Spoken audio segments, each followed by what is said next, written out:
Hey everybody, my name is Paul Eston Jr., aka Boy Green. I'm the New York Jets digital reporter for Heavy.com. We're back for another Saturday edition of the program. It's myself. It is former NFL general manager Randy Mueller, who is a former executive of the year as well, joining us to try to understand a lot of the breaking topics on all things NFL. And I'm glad, quite frankly, that we waited for the show, because topic numero uno, of course, will be that blockbuster draft fall. And of course, we got a brand new nugget on Aaron Rodgers. So why wouldn't we? We'll dive into that as well on the show.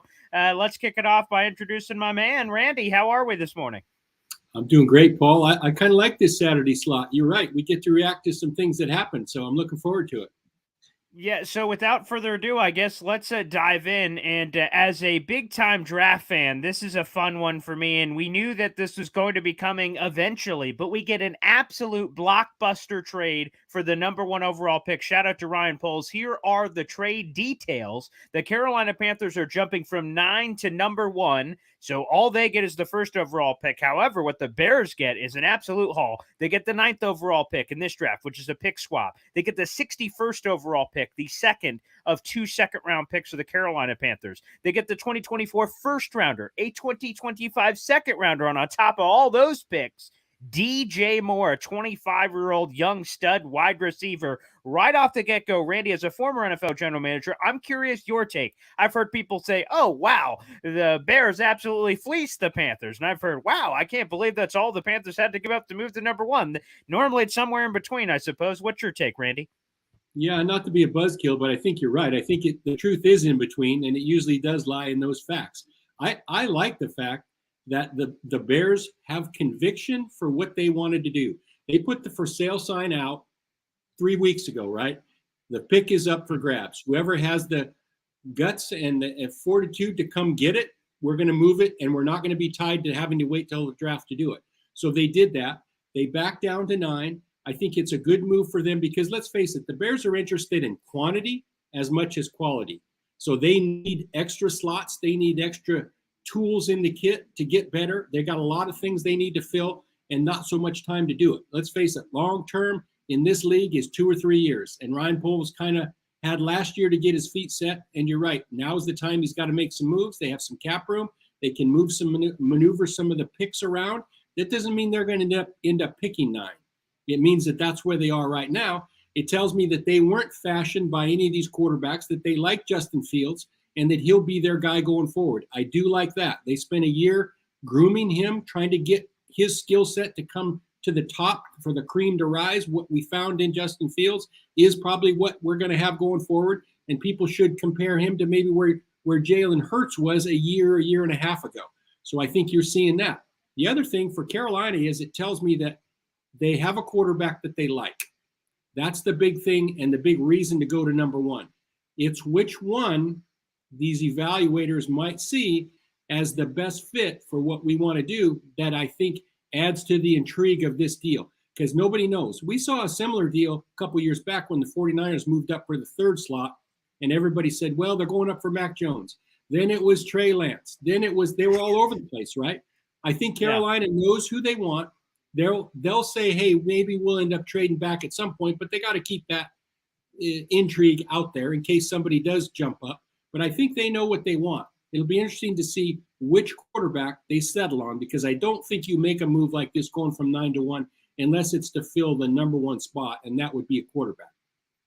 Yeah, for sure. And we'll get back into that factor in a second. I heard earlier today from Mel Kiper Jr., of course, the godfather of the NFL draft, and he presented a great scenario. So for me, I think the Bears already got a great haul here already as is if they just end up staying pat at 9 and doing whatever. Mel Kiper floated out the possibility. Obviously, we don't know. We're here on March 11th as of recording this, so we still have, a month and a half until we get to the NFL draft. But he said, man, if the Bears could get the players that many would expect they would have taken if they stayed at number 1, Jalen Carter, because obviously there are some extracurricular activities that go beyond the football field on this one. And from what we understand, we won't know until April 18th, which is about a weekish out from the draft to get some more, clarity on the legal situation situation that's involved here with Jalen Carter, with some off the field stuff, obviously, and a very tragic situation where multiple young lives were lost. But there is, on a pure football standpoint, if the Bears could get a Jalen Carter at 9th overall, plus the haul they already got, I think that may be the dream scenario here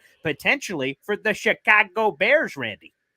Well, I think that's an option. And I will say this about the Georgia kid that you just mentioned, Carter. Sure. The one incident that everybody's talking about is part of what teams are evaluating now, but their scouts have built the dossier the last 2 years on this kid. So is this a one-off or is this a trend? There's a lot of rumor and innuendo around the kind of character and the kind of background and bio that scouts have been able to collect over the last couple years. So I'm not sure that this one event is anything but an addition to other things that have happened, other things that have been built. So that's one thing I would caution our listeners on, is when you hear media accounts and when you hear media ideas, they don't have the background that scouts have. They don't have the background that NFL people have on character and on medical stuff. So although it might sound like a great idea with what Mel or any of these guys are saying, they don't have the information that NFL teams have. So I would just caution a little bit in that there's probably a little more smoke than what people realize with a player like him. And it happens every year. There's a guy or two that the media can't believe they're dropping, like this in particular. He would be there at 9. He might be there at 19.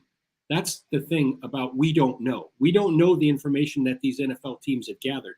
So there could be a stack of things that teams get to have to sort out, not just this one incident. I hope that makes sense, Paul, what I'm saying. 100%. Let's continue down that path because, of course, I have to crown him, in the late Dennis Green. Crown him. You want to crown him? Then crown their ass. Well, I'm going to crown him right now and say that Draft Day is the greatest sports movie of all time. I absolutely love Draft Day, and I want to use it, Randy, to dive into this because there is some themes in the movie Draft Day as they're diving in again. Of course, if you guys haven't seen it, what are you doing with your life? Go see it. But with Bo Callahan and diving into the character and how many people were at his birthday party, but like really, how deep do you guys go, Randy? You have been in that chair many times when you're looking at some of these top draft prospects. Are you going to family, colleges? Like, how deep do you guys go to try to get as good of an understanding? Because that's probably even more important sometimes than the football stuff, is what kind of guy are you getting? Is he going to be driven and all these other factors are going in? How deep do you guys go? I'm curious. I can tell and answer that from a couple different angles. Obviously, I've been the decision maker at the end of that, but I've also been that scout for 10 or 12 years who dug deep. And you would be shocked, Paul, at how deep we go into high school backgrounds, to family members, to reporters at a local level. Wow. They dig investigative people. I know of teams that have sent scouts back to hometowns where these kids were born and raised and talked to associates and other people that were involved. The information is enormous, and you've got to put it all together, like I said, to come up with a dossier on background and character stuff. And you have to determine if all of these things that are there are a trend or if it's just a one-off when a guy does get in trouble. So we dig deep. It's not as simple as getting a report back from the league on somebody's legal issues. It is very deep. And really, when a lot of differences come between where the media has people ranked and where teams have people ranked, a lot of times it's as simple as, well, they don't have the medical stuff. They don't have the background that we have. And that's the discrepancy. So the information is there. Teams work hard to get it. Their scouts work hard, endless hours to get it. It's the hardest thing to come up with when you're putting together a full evaluation on a player. I think we can watch on tape a certain amount of what this guy is, but when you have to dig deep onto some of these other levels to know exactly what kind of player you're getting and what kind of person you're getting, you really get an idea, and it all goes together. And there will be some teams in this Jalen Carter's case who will take him off the board, regardless of where this ends up legally.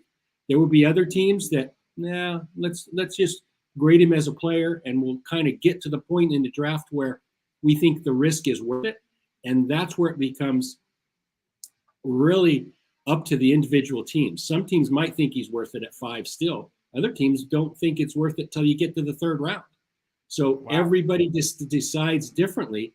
what kind of position you want to risk reward with the draft in regard to each individual player. So long answer, Paul, but there's a lot of information that we'll glean through over the course of the next 45 days. And at the end of it, you'll make a decision for your team on where you want to put him on your board. Well, that's absolutely fascinating. Again, we're right here. It's a Boy Green. It's a Randy Mueller here on the show. Again, we're streaming live in multiple different places. Several heavy pages that have some of the draft teams involved, the Rodgers stuff, my YouTube channel, my Twitter account, and also the heavy on Sports Twitter as well. Make sure you guys support wherever you're watching here on the program. Let's get to another layer here, and this will be a multi-layered questioning to you, Randy. There have already been reports since this trade was made, this blockbuster yesterday, that reports from ESPN and The Athletic have suggested that Carolina, who has just traded to the number 1 overall pick, they could actually trade back potentially if they like multiple players. So I want to ask that. And then also the secondary question here, Randy, is, I guess the captain obvious in the room. There's no way that you'd move from 9 to 1 and say, we kind of like a lot of guys. No, it seems like you would have a clear target in mind, especially to give up the compensation they just gave up, that there's got to be someone that tickles their fancy, someone that revs the engine, so to speak, right, Randy, or not? Or is there something to perhaps this potential trade back? They just like a lot of guys, and they just wanted to move up to secure their place in the race. Well, I don't have an inside source, but I know, having spent a lot of time in that chair, you would not make a move like this unless you feel really strong about a particular person. And in this case, in just my opinion, I think it is for a quarterback. But when you analyze all these quarterbacks, Paul, and maybe we can jump into it a little more in depth down the road here, there's only one guy that doesn't have a bunch of red flags, in my opinion, and that's C.J. Stroud from Ohio State. Oh, yeah. I think he's the one guy who has the size, the arm, the processing of information. He's sharp. He can make all the throws. He has touch. He's got a fastball.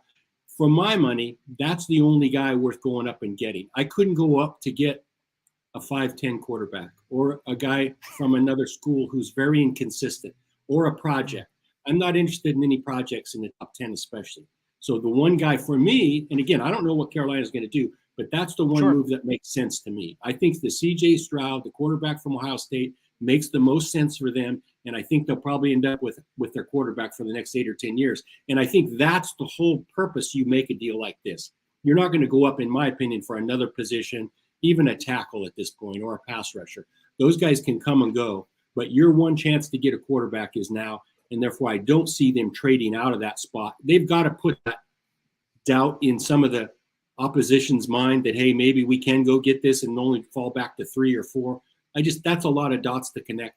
I think they're going up for a quarterback. And in my opinion, the only one that makes sense is C.J. Stroud.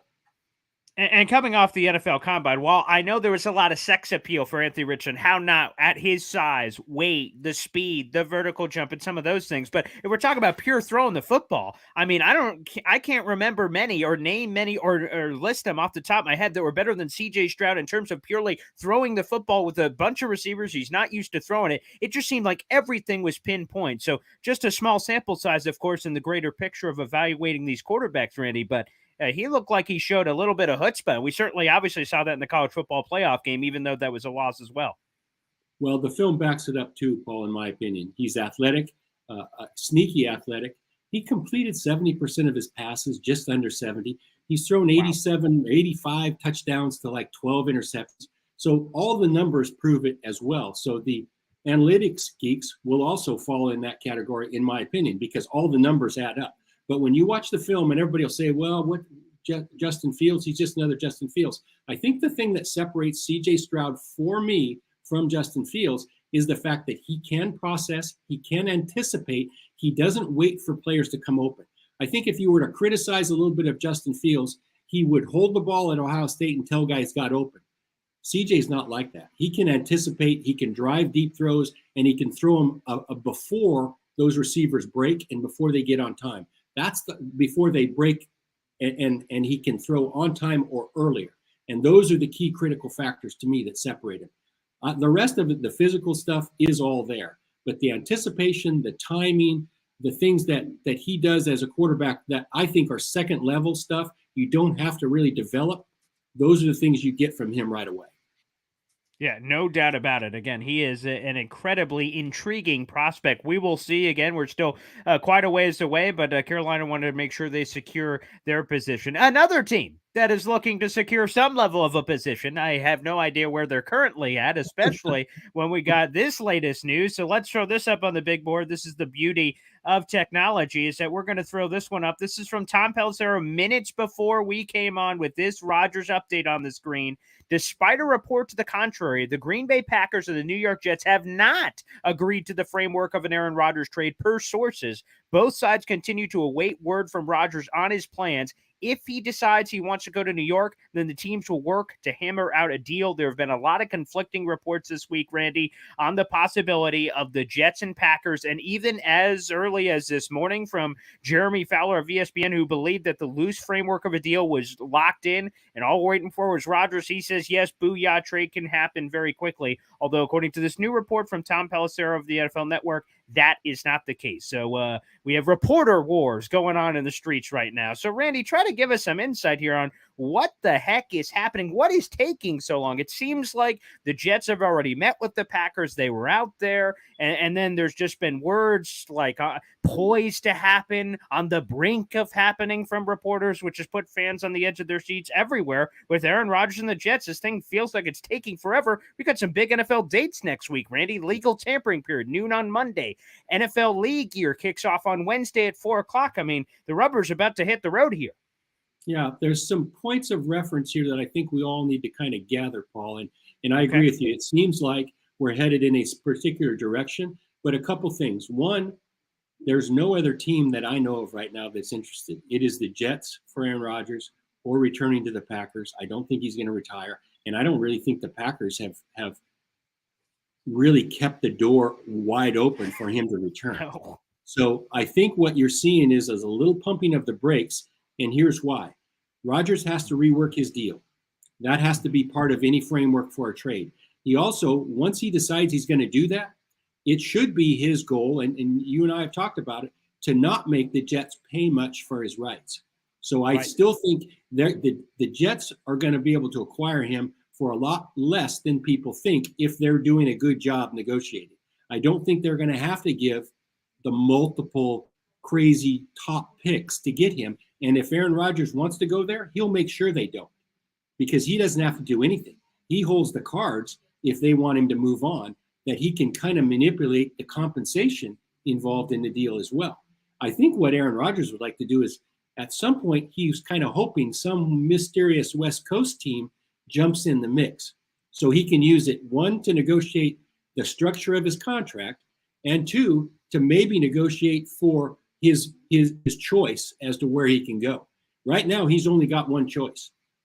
The fact that it hasn't happened quickly tells me that there's a lot of things that have to be worked out still.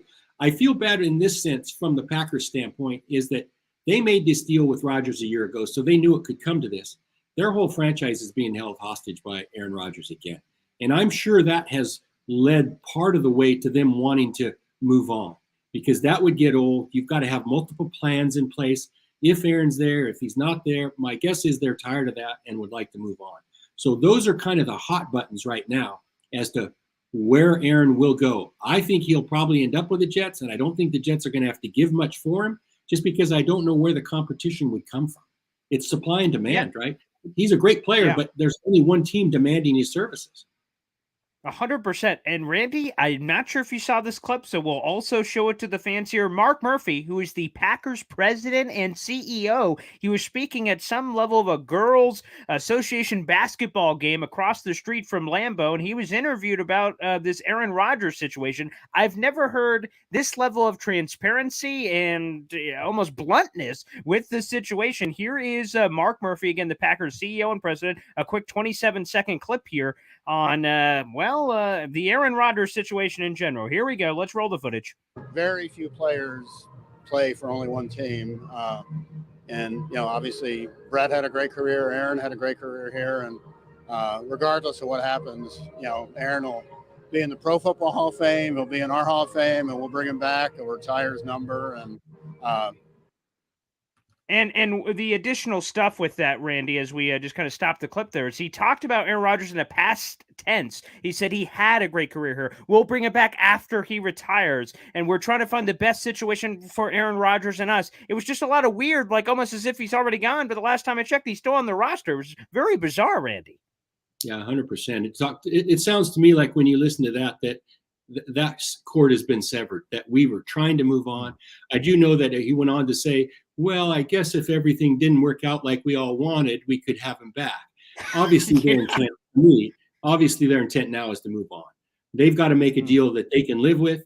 My guess is they're going to be so adamant to move on that they'll be willing to take less from the Jets. I'm just going to be curious how the compensation works out in this deal, because I think the more the Packers will pay in Aaron salary, the more the Jets can then give back for compensation. And that's the part that Aaron has control over. So that's why I say he has control over the compensation part as well. It depends who pays what. And it's almost like the Packers can buy higher picks from the Jets if they're willing to pay more of that balloon payment that's coming due sometime in the next month, depending on how they orchestrate the new structure. Randy, I need your insight here. So the Jets had a very unique situation where they flew across the country and met with Aaron Rodgers both at his home and what was at a local restaurant called Lucky, of all names. Why not? Of course. Lucky for who? I'm not too sure. But nonetheless, the Jets met with him. Give us the insight. Have you ever done something similar where you had these in-person player meetings? And I know that sometimes it happens with free agents, but guys that are on other teams, which normally teams, and Randy, please slap me if I'm wrong here, that normally when this sort of things happen, there's some loose framework of a trade like there was for the Derek Carr Saints Raiders situation where they said, hey, this is what it would take. And if you're maybe willing to pay it based on a good meeting, we'll do it. And then they allowed him to go meet with the Saints. Wouldn't that have been necessary as well for a potential Jets-Packers meeting? Or is there a way that maybe that doesn't have to be a prerequisite for those guys to meet up? I'm curious your thoughts. It does happen. It does take permission from the team where the player is employed. I think the criteria by which you would okay a meeting like this depends. I also know that in this case, the Packers didn't have a lot of people that wanted to meet with Aaron. So they've got to get some interest going. So maybe they allowed it. I thought you pointed out, I thought the Raiders were crazy to let Derek Carr go to the Saints and get a jump on free agency, but they had no choice either because they knew he had a no trade clause. So in these cases, when the player is empowered, you'll see, I think, teams being willing to allow an acquiring team to come meet with them. It happens. This happens all the time in free agency, Paul, but it's not till free agency the clock hits midnight and everybody's free. I remember going one time in Seattle when Dennis Erickson was the coach. We flew in Paul Allen's jet at 12:01 and picked up Chad Brown in Denver and his whole family and his agent at 12:01 Eastern time and flew him to Seattle and signed him 10 hours later. So you go get players, you go visit players. In Miami, Nick Saban and I met with Drew Brees the first morning of free agency in Birmingham, where he was rehabbing his shoulder. So you will go to players. That's not anything new. Sometimes you go just to show that, hey, we are serious about this. We want you in the worst way. And that's why you're there instead of them coming to you. So there's different recruiting philosophies. There's different philosophies as far as negotiating, what makes the most sense. In Chad Brown's case, when he came back to Seattle, we brought his agent, Peter Schaefer, back with him. And his baby had just been born 2 months earlier. So you may go scoop up a whole bunch of guys and bring them back. But that, again, happens once the clock strikes midnight and free agency's open game. So this is a little different because these teams are getting a jump on it. But it also behooves the Packers that they want answers sooner than later. So I could see why they would allow a conversation to happen way before free agency. They're up against it. As we know, free agency starts the end of next week, and they needed answers, 2 weeks ago when this was okayed.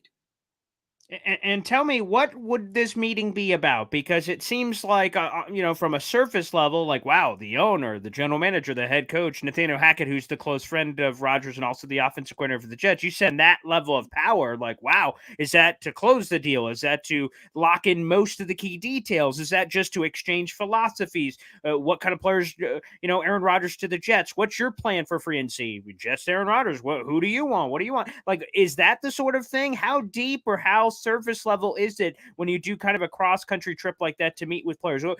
Again, I know you weren't there in the room with them, but like, what are the kind of conversations that normally happen in a meeting like this? I would guess in this case, to answer your question, if you re-engineer it backwards, there was no negotiating. There was no talk of money at all. Never got to the point of what it would take to make a deal with the Packers, unless it was in general terms. This, to me, would be one where the Jets are putting all their chips in the middle and showing their vision to recruit Aaron Rodgers. That's all they're doing. They're trying to tell him, hey, this is the way we see things. This is the way we see things when you come. This is our offense, the way it's going to be changed to acquiesce to you when you come. Here in person, I can explain to you, Zach Wilson is not going to be an issue in this or that. The one big thing that I think the Jets have, and one of the reasons they really want to get Rodgers, is the fact that he is the one guy they can bring on board where Zach Wilson's not an issue at all. So they can kind of back burner Zach Wilson. I guarantee you Zach Wilson was part of any Derek Carr discussion, would be part of any other quarterback coming in there, and it wouldn't be attractive. Aaron Rodgers could care less about Zach Wilson, could care less what they say about him, what they do about him. So there's more motivation there for the Jets to get Aaron Rodgers because it takes care of the Zach Wilson black cloud, right? He can sit for another year or two. We have him under contract, and we don't have to deal with that part of it. Nobody's coming in with the cachet that Aaron Rodgers will. So that's why he makes even more sense to the Jets than anybody else. Believe me, the Zach Wilson, even though Jets fans want to kind of sweep that under the rug and say that's done, that is not going away. That is still an issue for a lot of quarterbacks. When Woody Johnson initially said, we're going to go get a quarterback, that's the first thing that popped in my mind. You may want one, but the discussion of what are we going to do with Zach Wilson, that's the elephant in the room. That's not even a part of these discussions with Aaron Rodgers. So to answer your question, they went out to sell everything they have about the Jets, about their team. I'm sure Rodgers knew very little about who makes what decisions and how the back rooms come to these decisions. It was to sell their wares to Aaron Rodgers.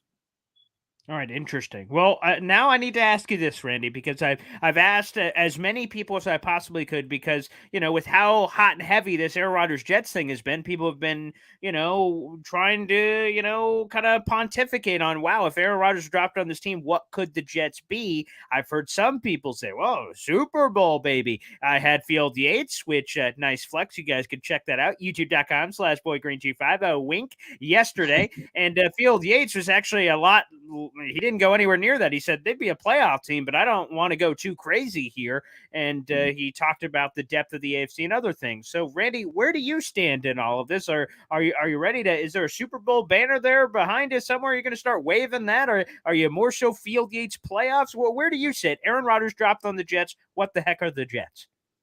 Well, I can go back and look at where the Packers were with Aaron Rodgers last year, and that wasn't a Super Bowl team at the end of the season. And I think the Packers are constructed differently.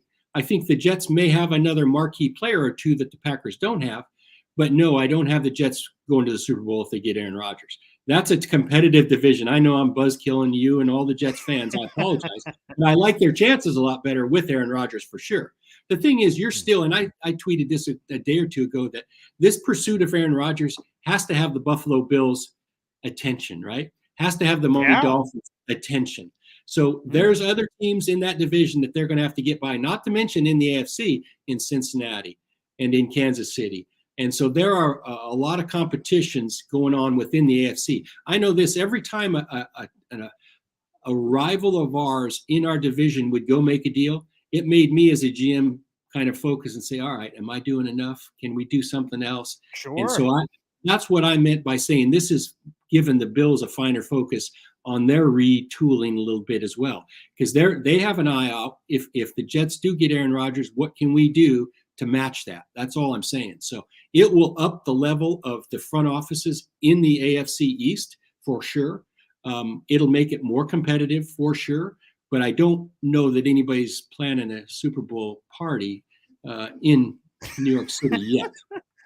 That's Yes. okay. We are yet. That's a Yeah. key word there. I love We'll give you Randy that. because he's Yeah. always able to bring us back. He leaves a little bit of a little breadcrumb for all the fans in here, but again brings us a little back home, which is always great. Again, everybody, no matter where you're watching, show your support. Also, feel free to throw in some comments in there, and potentially we could get to some of those before the show is over. And I want to go to a new thing here, and it was tag your it. There was a lot of franchise tag conversations last week with certain players getting in, and a major tip of the cap. We'll start off with the New York Giants, and we were asking. I also do sports talk radio here in New York, and one of the questions was, "All right, my radio partner is a Giants fan. All right, who you losing? You're only keeping one of these guys. There's no way you're able to keep both." And credit to the Giants, it went down to the wire, but they were able to sign Daniel Jones to a long-term deal and franchise tag Saquon Barkley, so they have two of their key cogs under contract.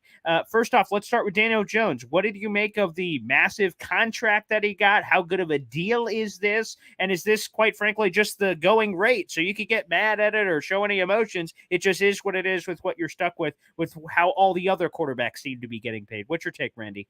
Yeah, I think it's life and times of being a starting quarterback in the NFL. I don't think anybody foresaw the Giants having to go to this level, but I understand why they did. I think the Giants made a lot of progress this year as a team and in developing Daniel Jones. And I think they didn't want to take a step back. So this made the most sense for them. They were willing to pay a little extra just so they didn't have to use the tag. And as you see, the details are in the facts are in the details, right? So when you get these contracts, like with him or like with Geno in Seattle, it's not nearly as strong as being reported to start with, right? There are outs, there are different pressure points within these contracts, but it made sense to me. The first reaction to everybody, analyst-wise, especially former players, is they wanted to kill the Giants for paying Daniel Jones. This allows them to plan their cap for the next 4 years. It allowed them to tag Saquon Barkley and keep a little bit of what they had going, but yet they're still going to be able to add to it. They're still going to be able to kind of continue to refocus on their weaknesses that were evident. They got to find a receiver. They know that. They might find two receivers, but there's some other areas that they're going to still be able to handle. These deals don't preclude them from getting better as a franchise. What you don't want to do, Paul, is take steps back all the time. And you can say, well, there's a new regime. They didn't draft Daniel. They didn't draft Saquon. It's really not about whose guys these are. It's about how we can keep going and add to them. I always felt like, and I've taken over really 3 different NFL franchises in my time, it wasn't about me getting my own players. That's not it at all. I want to keep the good ones and add more to them. That's the bottom line. So a lot of times you hear people, well, they wanted their own player. They didn't draft him. That's really not true. If that's the truth, they've let ego, the decision makers have let their ego lead them down a road of, you can get anybody and I just want my guys. That can't be their end all. And I think what you've seen with the Giants is Brian Daboll and Joe Schoen. They've decided, hey, we don't care who drafted these players. If it was Dave Gettleman, so be it. We're going to keep the good ones and we're going to try to add to it. They really didn't get to spin their team building efforts last year because of cap and where the Giants were. They're going to do some of that over the next year and a half, and they didn't want to take a step back. The other thing that the signing of Daniel Jones tells me is that they didn't really like the options. If there was another option out there, they would have considered it. Trust me. When you consider the initial taking a step back to sign a new quarterback because he's got to learn a new system and there's an element of unknown, and the fact that there wasn't many options that were obvious to them going forward, they had to sign him. That's why I thought they had conviction for their own evaluations. They made the deals just like they planned. I think you got to give them kudos for making the deal. And the other negative that comes with tagging a running back is that, everybody says running backs have been devalued. You never pay a running back this kind of money. They don't have to. They can take it on a 1-year deal. Although I would still try to sign Saquon for a couple more years. Saquon Barkley is a difference-making runner, but he's also a weapon on third downs that can be above and beyond the X's and O's of the coaching staff and the scheme. And that's the players that you see get paid in this day and age, Paul. It's the guys who can do more than the scheme asks, more than the X's and O's have been designed to do. Barkley does that. All of a sudden, that 3rd and 4 off tackle play, he runs 32 yards. Or the 3rd and goal on the goal line and it gets blown up because we don't block it right, he still finds a way to score. That's the value you get in a guy like him. So what if we paid him a couple million a year more? if he scores 3 touchdowns that weren't designed to and executed like the coaches want, it's well worth it.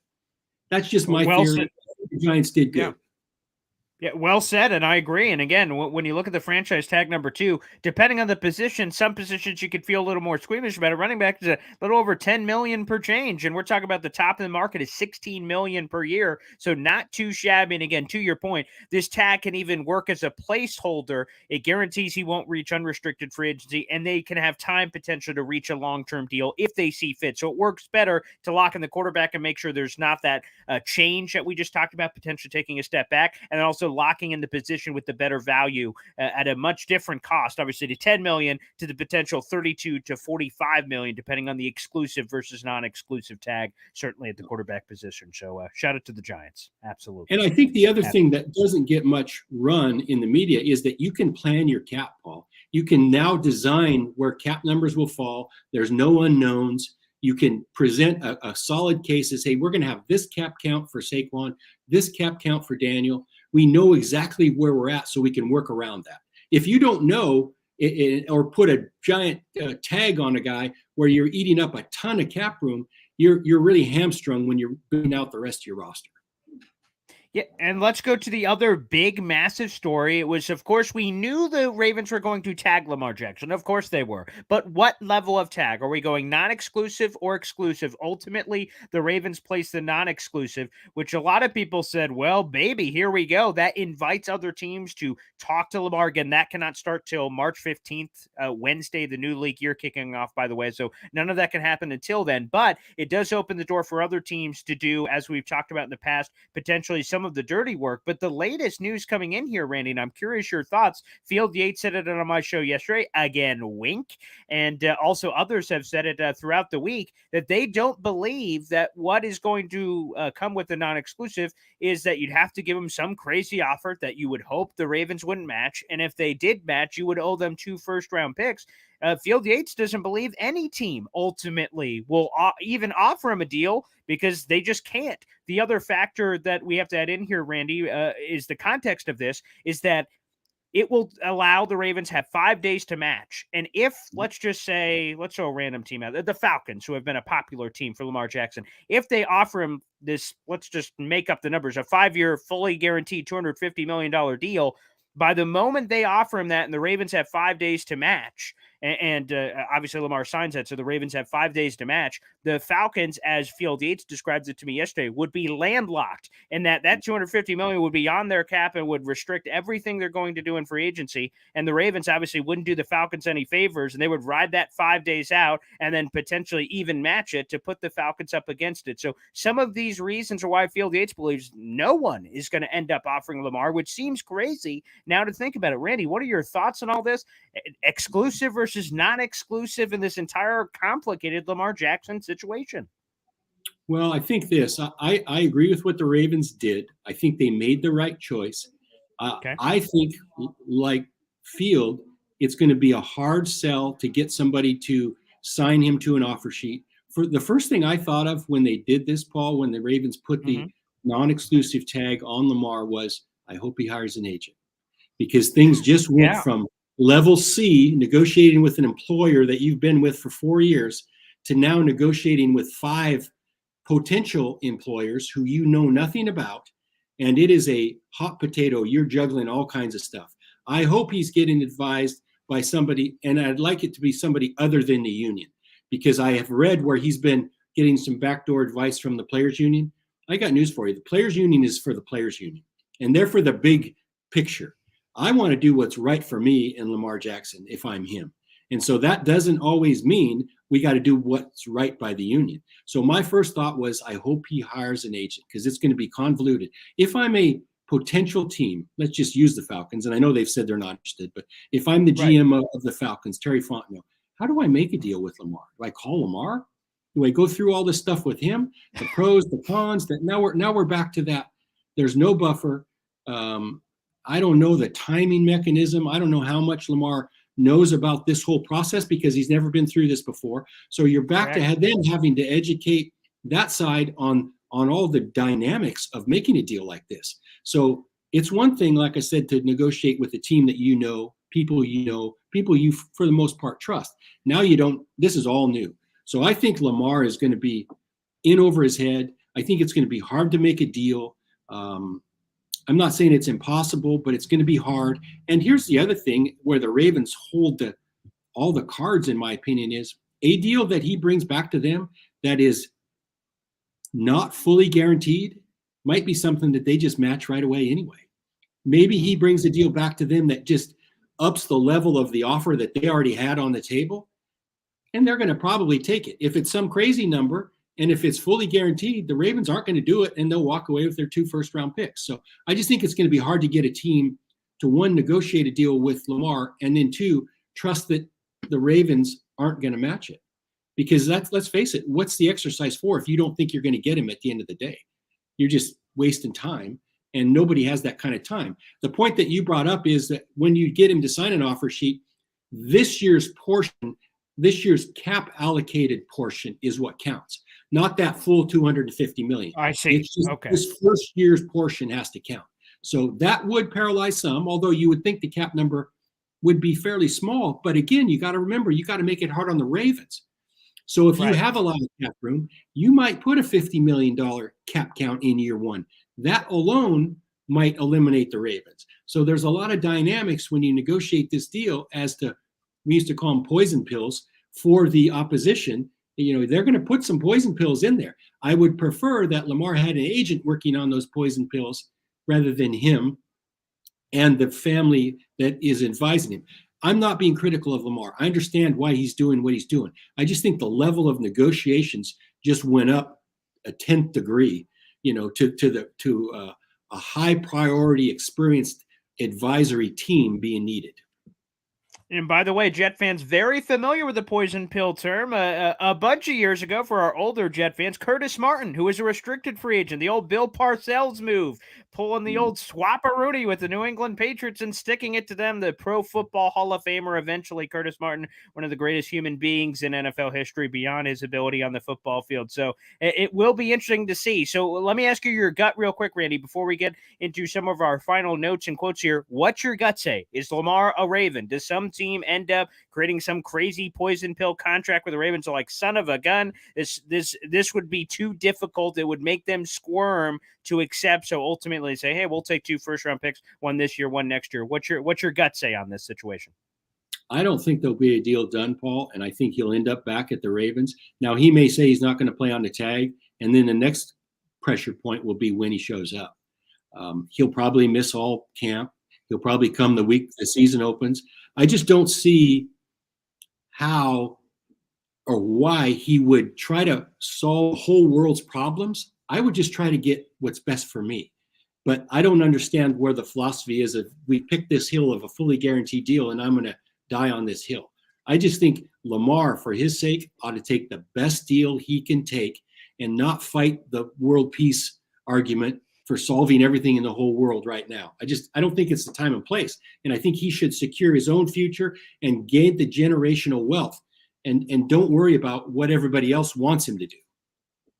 Right, 100%. We often see that a lot of different times in a lot of different aspects where one person's in a certain position, say, look for him to be the leader of the clubhouse to set the tone for everybody else. Again, Lamar, at the end of the day, has got to get himself paid and secure that for him and his family. Let's wrap up as we do every week with the GM Notebook. And if you're new to the show, we're emptying the GM Notebook. It's random, quick-hitting nuggets we didn't already cover throughout today's show that may have caught Randy's eye throughout the week. So let's jump in with a term I think a lot of us here, but I don't think a lot of us understand. It is the June 1 designation for cap purposes, and there are some big names that could be potentially thrown in the mix here, Randy. Yeah, there always is, and this is the time you kind of want to plan your cap.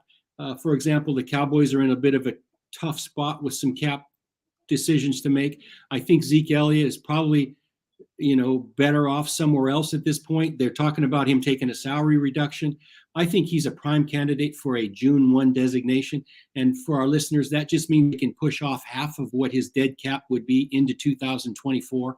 That's what that means. And I think he's a prime example for that. I think New Orleans has Michael Thomas, the receiver, who's been paid handsomely and has not been on the field at all the last couple of years. I think he's another one that's probably slated for a June 1 designation, and it's a bunch of cap relief for them. They'll shed half of a big number of whatever it is, 28 million. And I'm guessing, I don't have that number in front of me, but they'll be able to push half of that number off into 2024. And there'll be some other teams that come to the table and try to ask some of their veteran players to take pay cuts. And if they don't, and if it's too much to take all on this year's release, they'll designate one as a June 1 release, and they'll have to be able to release them then, but count on getting some cap relief this year from that move. All right, let's congratulate your good old buddy, Mickey Loomis, earlier today. Introduced Derek Carr to the media. He was also there with his former head coach as well, Dennis Allen. Derek Carr, of course, a member of the New Orleans Saints, enjoying some of the very late Mardi Gras festivities, I'm sure. But what'd you make of that contract, Randy? Very interesting for Carr, who really got a jump start on the entire quarterback market as the first quarterback domino to fall. I think it's definitely a team-friendly deal. I think it makes sense, though, from Carr's standpoint. He will be their unquestioned guy for the next couple of years. It is a big upgrade for where they've been in New Orleans. I think it gives them the best quarterback in their division, so it makes sense. And it doesn't preclude them from building around him a little bit. It's not a $50 million a year deal. It's a $30 million a year deal, and it has some pressure points in that where they can create or move on from it after a year or two if they need to. So I think its flexibility gives them the flexibility gives them a good business plan going forward that they can use Derek Carr. He's going to be the most productive player they've had since Drew Brees stepped away. So I think it makes sense. I like the move. The other options out there weren't as good for the Saints, and I give them credit. We've talked about it. They jumped on this early. They got the Raiders to give them permission before Derek Carr even was free.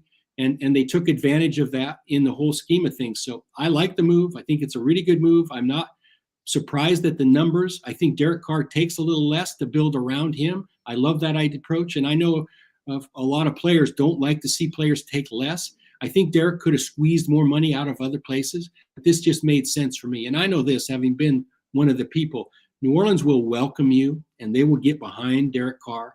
He will be their adopted son. They are so passionate about football there. They'll warm up to Derek Carr and be happy as heck to have him.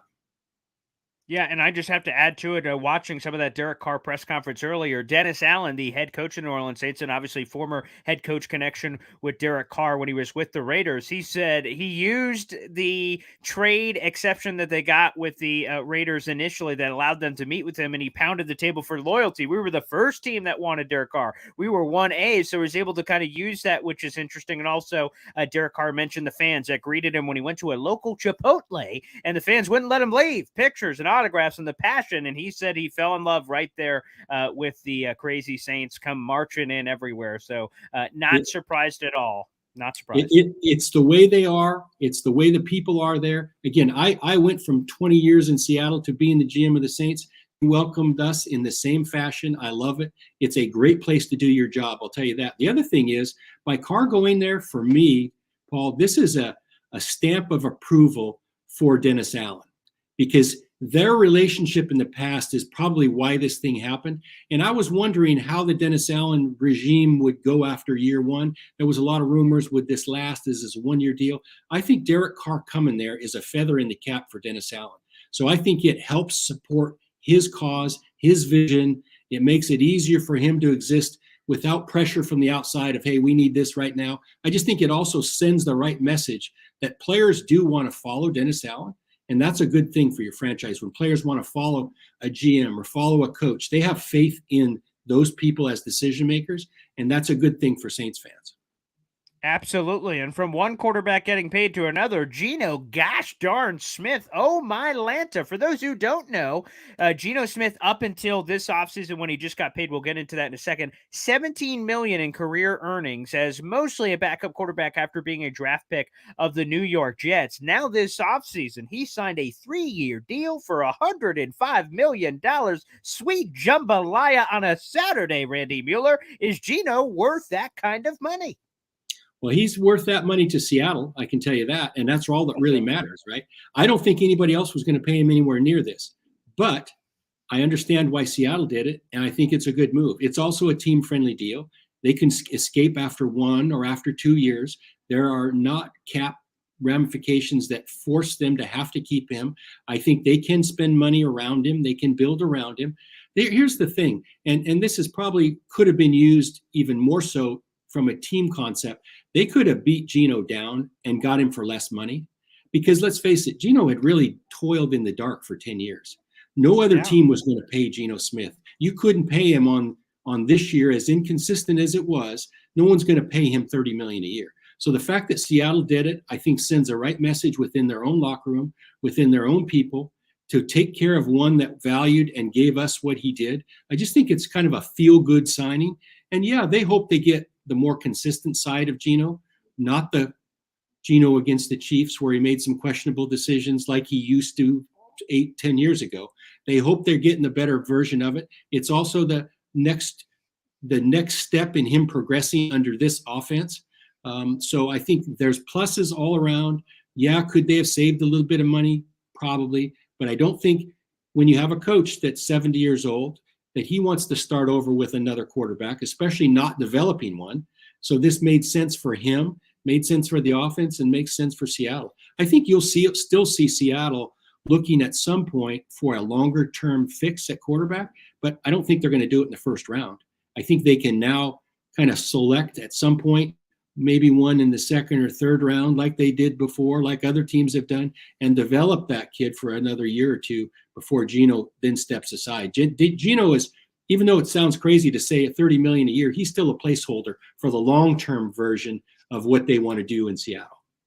100%. And in closing here, Randy, for the love of everything that is holy, I hope the next time we speak, which is scheduled for next Thursday, by the way, for those noting, that Aaron Rodgers, for one reason or a better or worse, top to bottom, left to right, just makes a gosh darn decision. For Pete's sake, this has been dragged along for so long. I am ready for some kind of conclusion, some sort of resolution. So, Randy, I am praying to any God that's out there to please let's have some level of a resolution. So by the next time we talk, we're either talking about black or white, this or that, this happened or this happened. Randy, we can only hope.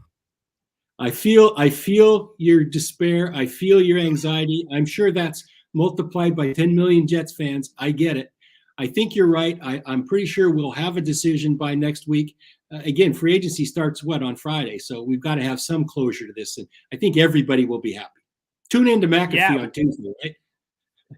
There you go. That could be. Yeah, we have the legal tampering period on Monday and free agent. So legal tampering period Monday at noon. Wednesday at 4:00 is when free agency starts. So sweet jambalaya. Like I said, we could just hope that there is some level of resolution. Well, guys, thank you everybody for joining us. I saw all the wonderful comments throughout today's show. We appreciate it. Again, show your support, whether watching live or after the fact. Me and Randy always appreciate all the love that you guys send, whether deserved or not. We appreciate it nonetheless. Thank you for all the nice things you people say. Randy, until next week, we appreciate it, pal. Thanks, Paul. There he is, Randy Mueller. Thanks, everybody. We'll see you next